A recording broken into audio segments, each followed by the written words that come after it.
Let me begin this evening by expressing my gratitude to the American people for your outpouring of love and support following the assassination attempt at my rally on Saturday.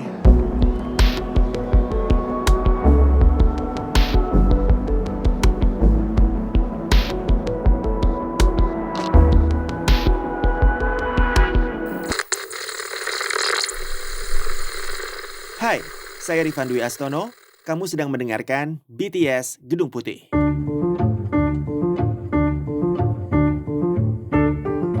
Hai pendengar BTS Gedung Putih, apa kabar? Long time no no siaran, no ngobrol-ngobrol bareng. Akhirnya kita ketemu lagi dan kali ini kita lagi di tengah-tengah hiruk pikuknya Pilpres Amerika Serikat. Walaupun masih sekitar 4 bulanan lagi menuju pemungutan suara, tapi kehebohan sudah terjadi di bulan Juli ya Pets ya. Ini ada banyak peristiwa-peristiwa mengejutkan yang terjadi dalam siklus Pilpres kali ini. Apakah ini Pilpres paling mengejutkan yang pernah kamu saksikan, pernah kamu alami dan liput sejauh ini Pets? Sebagai wartawan ya, karirku sebagai wartawan itu kan diawali tahun 1998 ya, yang secara real lah ya, 1998 bulan Mei. Wow. Itu pada saat Presiden Soeharto menyatakan dirinya, ya pertama dia menyatakan gitu juga kan, tidak akan mencalonkan diri lagi, dan kemudian akhirnya dia lengser. Saya memutuskan untuk menyatakan berhenti dari jabatan saya sebagai Presiden Republik Indonesia. Aku tuh langsung ingat itu, oh my god, my career itu sekarang full circle ya.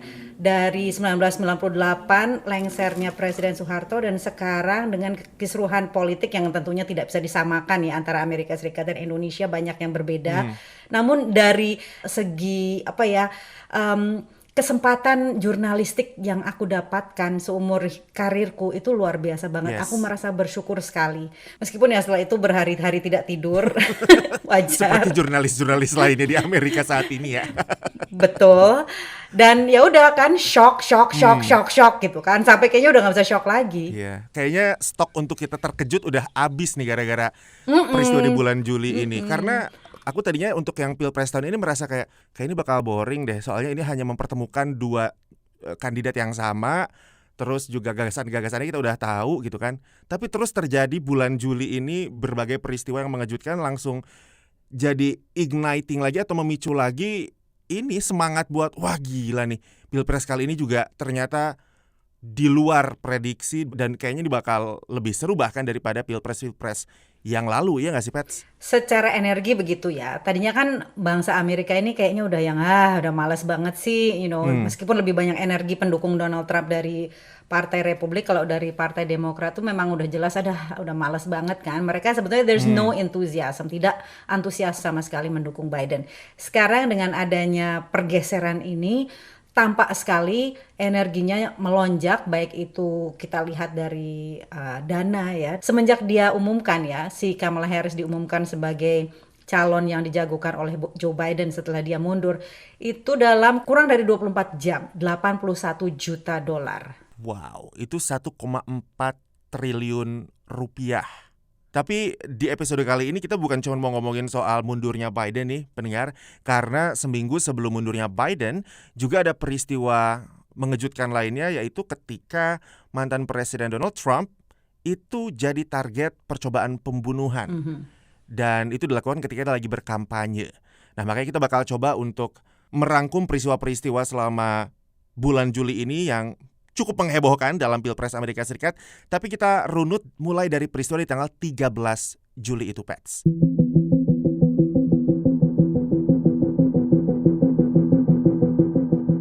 Percobaan pembunuhan terhadap Donald Trump. Probably 20 million people. And that's a little bit old, that chart. That chart's a couple of months old. And if you want to really see something that's said, take a look at what happened.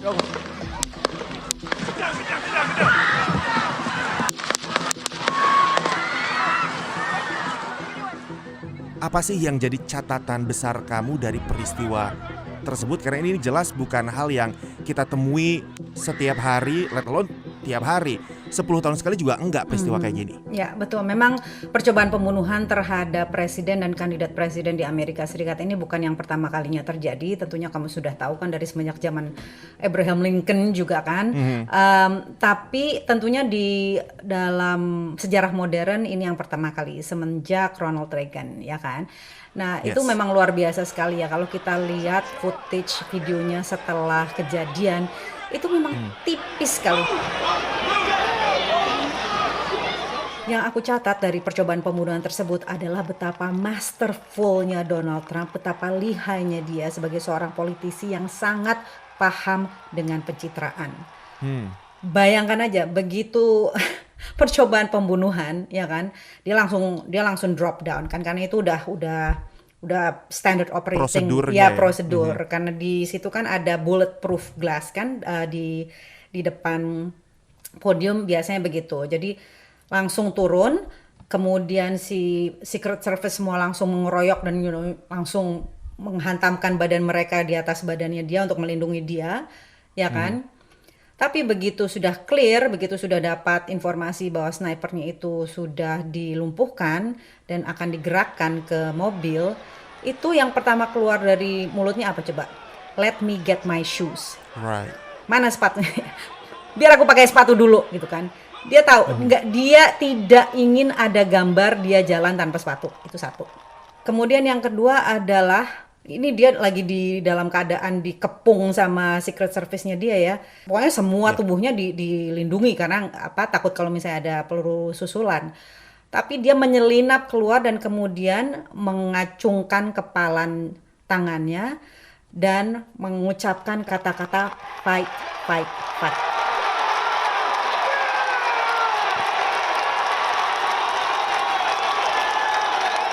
Ya kan? Dan itulah gambar yang sekarang menjadi ikonik kan, wajahnya berdarah-darah dari telinganya, kepalan tangan terjulang dan dengan wajah yang benar-benar defiant yang tidak mau kalah. Jadi itu ikonik dan itu sadar sekali, Donald Trump itu sadar sekali dia tidak ingin citranya dia sebagai seorang yang lemah, sebagai seorang yang kalah, tapi harus selalu sebagai pemenang.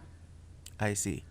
Dan ini semakin dramatis karena peristiwanya terjadi persis 2 hari sebelum proses konvensi Nasional Partai Republik, partainya Trump, melakukan penghitungan suara secara seremonial pada tahap ini untuk secara resmi mengajukan Trump sebagai calon presiden Amerika Serikat dari kubu Partai Republik.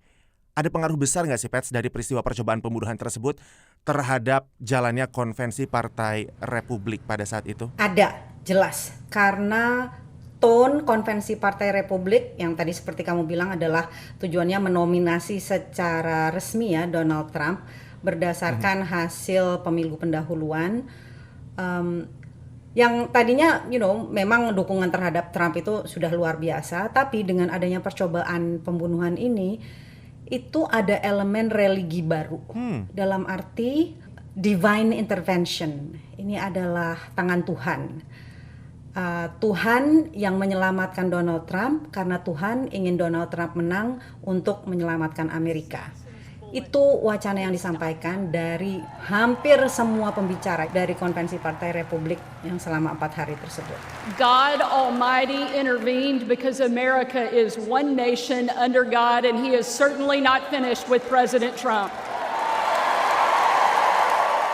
Jadi memang tergalang persatuan di konvensi Partai Republik ya, Pets. Termasuk pada akhirnya juga waktu Trump mengumumkan siapa yang jadi cawapresnya. Betul. Overwhelmed with gratitude to say I officially accept your nomination to be Vice President of the United States of America.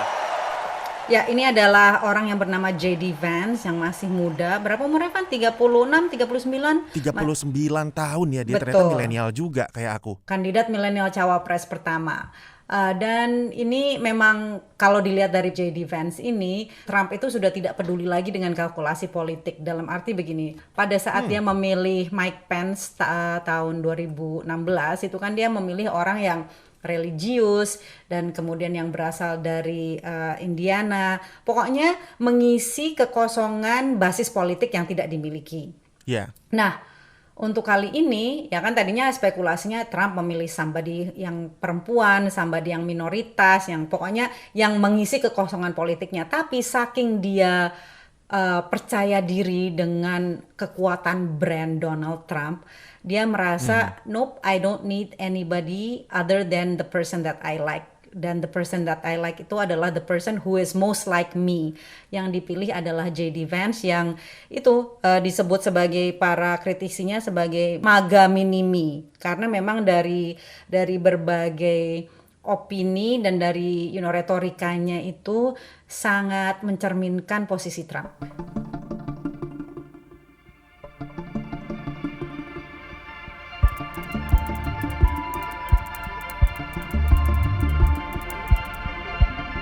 Tapi aku jadi penasaran sih, Pat, dengan kepercayaan diri Trump akan kansnya di Pilpres kali ini, terlebih setelah kita menghadapi kejutan lainnya di tanggal 27 Juli kemarin, yaitu ketika Presiden Joe Biden mengumumkan pengunduran dirinya dari persaingan Pilpres Amerika. Setelahnya didesak oleh beberapa petinggi Partai Demokrat sendiri yang memintanya untuk mundur setelah ngelihat kayak gimana performance atau penampilan debat Pilpresnya Juni lalu yang dianggap buruk gitu ya, karena ngomongnya terbata-bata, suaranya juga pelan banget, kedengeran serak, katanya tidak koheren, tidak nyambung gitu ketika menjawab pertanyaan moderator. Sebelum kita jawab soal pede apa enggak nih Trump sekarang, kita kulik dulu soal pengunduran diri Biden ini. Apakah ini sesuatu yang sudah terprediksi sebelumnya, Pets, atau tetap jadi kejutan juga nih buat wartawan di Amerika ketika mendengar kabar ini? Jadi memang desas-desus bahwa Biden akan mundur itu sudah santer, ya kan? Dari ya kamu bilang tadi kan, dari semenjak debat performanya buruk dan semakin banyak Partai Demokrat yang khawatir dan semakin banyak petinggi partai yang soan ke rumahnya karena dia tiba-tiba COVID pula, ya kan? Iya. Hari apa tuh? Tanggal berapa tuh? Hari Rabu Rabu ya, tanggal 17. Betul, tiba-tiba ya ini pada saat si J.D. Vance baru mau bicara di konvensi Partai Republik, tiba-tiba kita dengar Presiden Biden COVID, ya kan? Terus jadi dia di isolasi di rumahnya, isolasi fisik dan juga isolasi politik karena makin banyak orang yang meninggalkan dia gitu kan, makin banyak petinggi Demokrat yang datang ke dia, Pak, mohon Bapak pertimbangkan kembali, sepertinya dukungan untuk Bapak semakin tipis dan bukan hanya itu, bukan hanya Bapak ini kemungkinan menangnya tipis sekali, tapi kalau Bapak tetap jadi presiden, nanti orang-orang yang di bawah Bapak dalam arti down ballot candidates ya, ini kan pada saat November nanti Pilpres kan bukan cuma milih presiden tapi juga milih ada anggota Kongres, ada juga gubernur di beberapa negara bagian, ya kan. Yes. Nah, para partai Demokrat ini takut ini nggak bisa, Pak, kalau misalnya Bapak tetap di situ, nanti kandidat-kandidat Demokrat untuk posisi-posisi lain yang lebih rendah juga akan terkena dampaknya. Jadi please deh Pak, tolong pertimbangkan gitu, ya kan. Ini sudah terjadi selama semenjak si Presiden Biden sakit COVID itu. Nah, mulai dibocorkan ke media mengenai kunjungan-kunjungan tersebut sebagai bentuk tekanan supaya semakin banyak anggota Partai Demokrat lain yang berani mengucapkan bahwa mereka juga tidak ingin lagi Biden sebagai the top of the ticket. I think that's a big deal, especially for someone like Nancy Pelosi, to have her conversation come out in the news, even though it didn't come directly from her. I see, berarti di dalam tubuh Partai Demokrat juga sebenarnya sudah banyak yang pengen Biden mundur, cuman belum ngomong secara belak-belakan aja gitu ya, Pets? Oh ya, selama berbulan-bulan kan mereka yang kayak la nggak ada masalah apa-apa, kita sebaiknya setia kepada Presiden Biden gitu kan, intinya that's the kind of mentality. Tapi terus kemudian begitu para petinggi Partai Demokrat mulai mensinyalir melalui bocoran-bocoran di media tersebut, akhirnya makin banyak anggota Demokrat lain di Kongres yang mengucapkan okay, it's time for you to reconsider.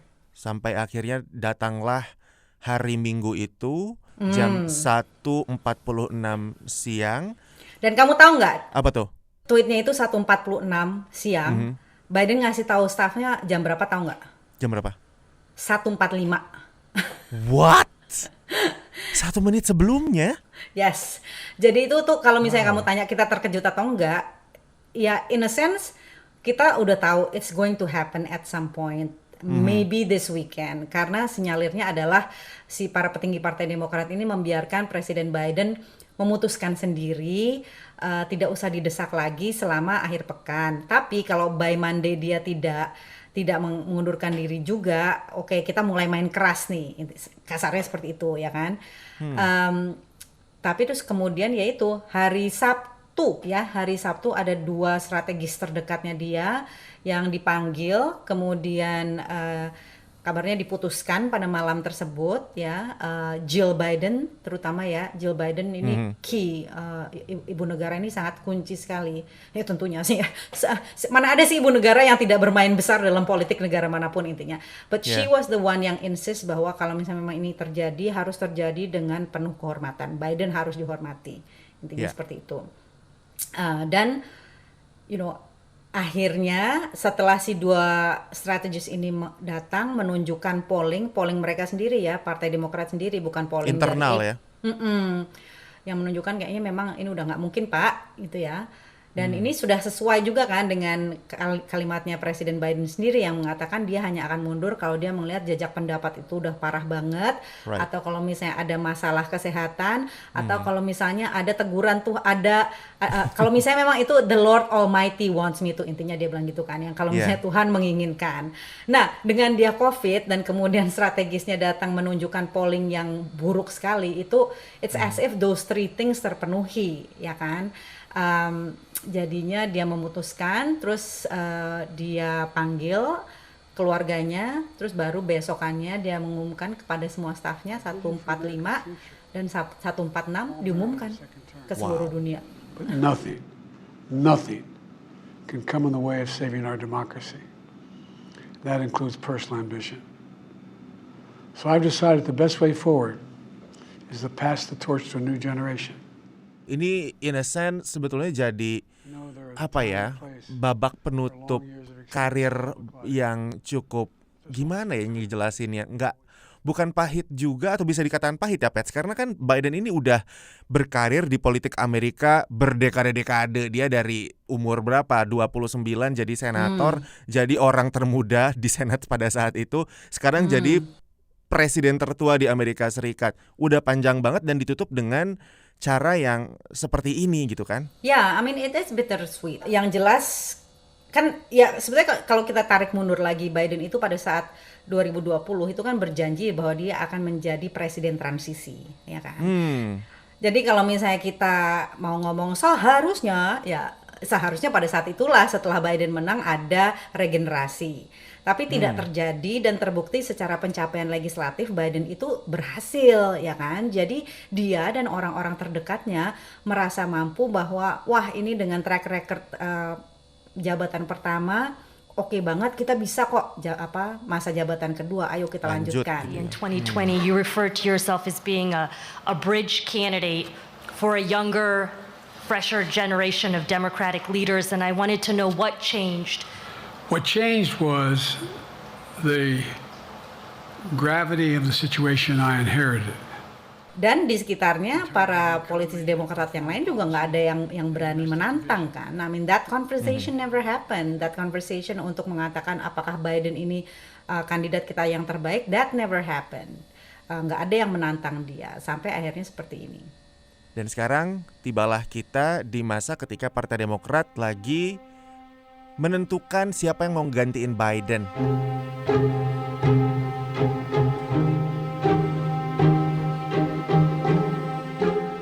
Kelihatannya setelah Biden mundur dan langsung ngasih dukungan penuh buat wapresnya Kamala Harris, apakah Harris sudah terjamin atau pasti bakal jadi calon presiden yang menantang Trump nanti di bulan November, Pets?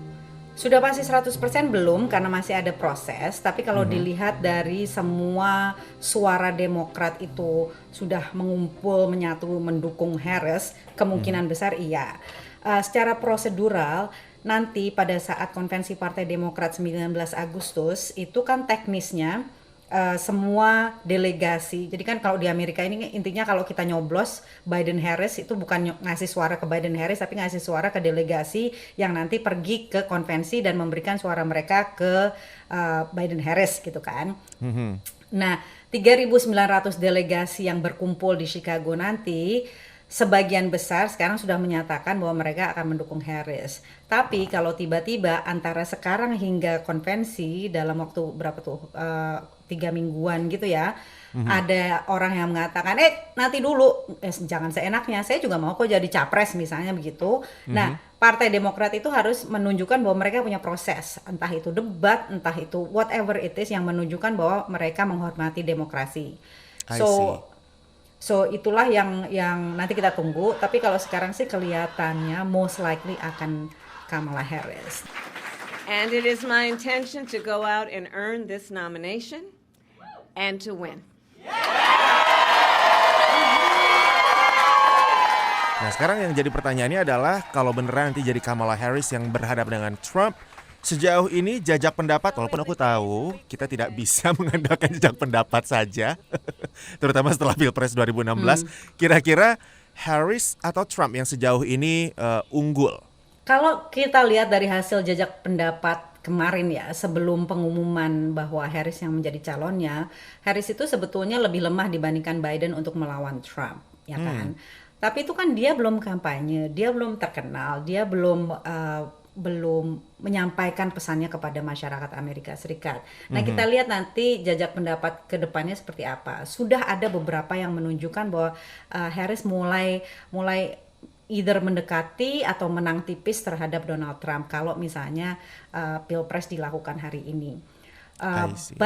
But we don't know yet ke depannya seperti apa.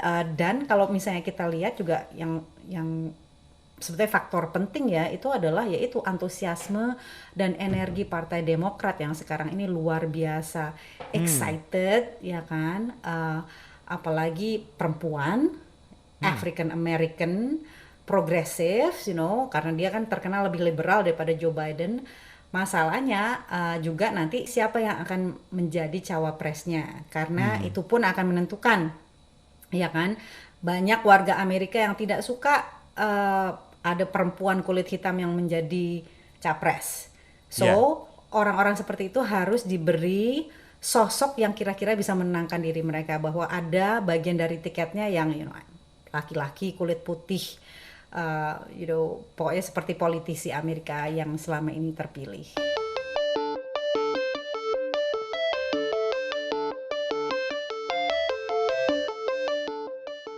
Satu pertanyaan terakhir yang tadi sempat aku tanyain dan aku tunda, yaitu apakah setelah Biden mundur, Trump tetap percaya diri, Pets, untuk bisa memenangkan Pilpres ketiganya kali ini? Nah, kalau dari pernyataannya Donald Trump, dia mengaku Kamala Harris ini akan lebih mudah dikalahkan daripada Joe Biden. Tapi kalau kita lihat dari strategi kampanyenya, pada saat hari-hari minggu-minggu di mana Joe Biden itu mulai didesak mundur oleh partainya, kita lihat serangan dari kubu Trump terhadap Biden itu melunak. Karena apa? They want him to stay in the race. Trump ingin Biden tetap menjadi lawannya karena dia merasa lebih mudah mengalahkan Biden. Karena selama ini yang dijadikan pesan kampanye itu kan adalah Biden yang tua dan tertatih-tatih, terbata-bata, usia 81 tahun meskipun Trump is 78, 79. 78. Nah sekarang dia akan melawan Kamala Harris yang 59 tahun. Jadi semua amunisi yang disiapkan untuk melawan politisi tua itu sudah tidak bisa lagi. So they have to re-strategize. Jadi itu yang dari kubu Trump itu seperti itu. Mereka sekarang akan melihat betapa kuatnya dukungan terhadap Kamala Harris ke depannya. Dan satu hal yang juga harus kita perhatikan ke depan adalah serangan-serangan misoginis terhadap politisi perempuan yang akan disasarkan ke Kamala Harris. Jadi sudah mulai banyak tuh kan, ada bayangan aja J.D. Vance itu cawapresnya Trump mengatakan bahwa si Kamala Harris ini adalah childless cat lady, dia panggil childless cat lady. Cat lady itu kayak istilah perawan tua ya? Iya, perawan tua, merendahkan gitu juga kan. Merendahkan yang ya udah tinggalnya di rumah aja sama kucing gitu kan. Kan memang Kamala Harris ini tidak memiliki anak biologis ya kan. Anaknya itu kan hanya dari anak-anak suaminya. Betul. Jadi ibu angkat. So it's going to get really, really ugly and it's going to get really, really sexist. Ya, menarik banget sih untuk lihat ke depannya kayak gimana, karena sekarang kayaknya masing-masing kubu punya alasan baru untuk lebih bersatu, lebih semangat menghadapi Pilpres. Di kubu Partai Republik ada peristiwa percobaan pembunuhan terhadapnya. Di kubu Partai Demokrat kayaknya mereka bakal punya semangat baru, ada suntikan baru karena punya capres baru. Kita lihat ke depannya kayak gimana, Pats. Kita juga semangat, oke? Semangat! Semangat nggak tidur.